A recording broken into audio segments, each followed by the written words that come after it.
En esta tercera parte vamos a hablar de la prueba T y vamos a hablar del caso específico cuando los grupos están relacionados. Por lo tanto, el cuarto escenario sería cuando tenemos dos grupos y queremos comparar, y estos grupos son pareados, o sea, son grupos que no son independientes. Casos de esto sería, por ejemplo, una medición antes y después, o medición a gemelos, o padre-hijo, o hacer cualquier tipo de match. Del punto de vista de las hipótesis, acá lo que estamos comparando son las diferencias y estamos diciendo que la hipótesis nula es que la diferencia es igual a cero, versus la alternativa de que la diferencia es distinto a cero. Esta sería la opción de dos colas y las opciones de una cola mayor que cero o menor que cero.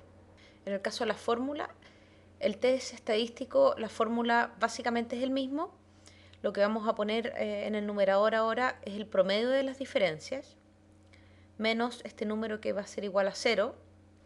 Y acá vamos a utilizar la desviación estándar de las diferencias. Y el n que ponemos acá no es el n de cada grupo, sino que es el n de cada par. Por ejemplo, tenemos 10 pares, 15 pares o lo que sea, ese es el n que vamos a utilizar. Y esta distribución va a seguir una distribución t y los grados de libertad van a ser el número de pares menos 1. Y acá estamos nuevamente en R, acá tengo cargada una base de datos que tiene puntajes del mismo individuo medidos antes de una intervención y después de la intervención. Entonces tenemos tres columnas, la primera que es la variable antes, que es una variable continua, después la segunda es después y mi tercera columna es una variable que tiene las diferencias y en este caso arbitrariamente yo hice la diferencia de después menos antes.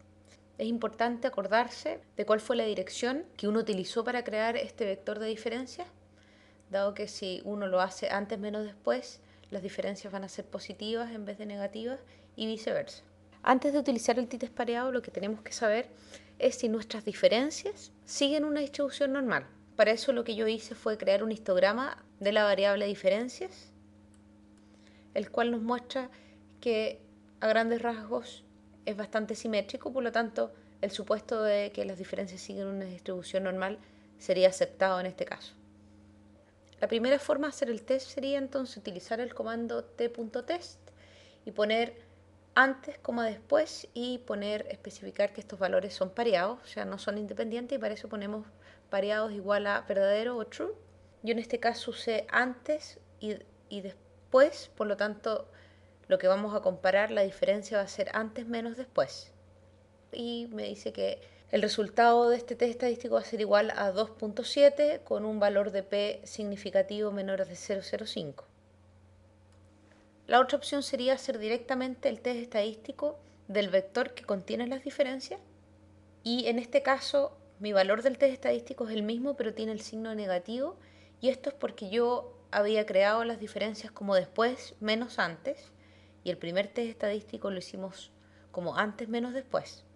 Y el valor de P va a ser en este caso exactamente igual al otro, porque en ambos casos estamos utilizando una hipótesis alternativa de dos colas, por lo tanto, finalmente lo que hacemos es utilizar el valor absoluto de nuestra estadística T. Acá cambié la hipótesis alternativa y puse que me viera que la hipótesis alternativa es mayor. En este caso sería la diferencia entre después menos antes mayor. Traducido sería que después de la intervención estos sujetos mejorarían en su rendimiento en la prueba.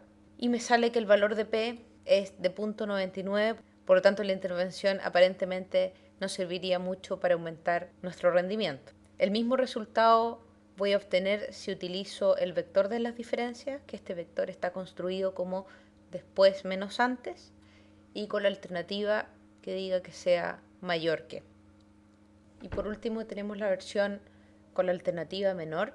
En esto estamos diciendo que nuestra hipótesis alternativa que nuestra diferencia es menor que 0.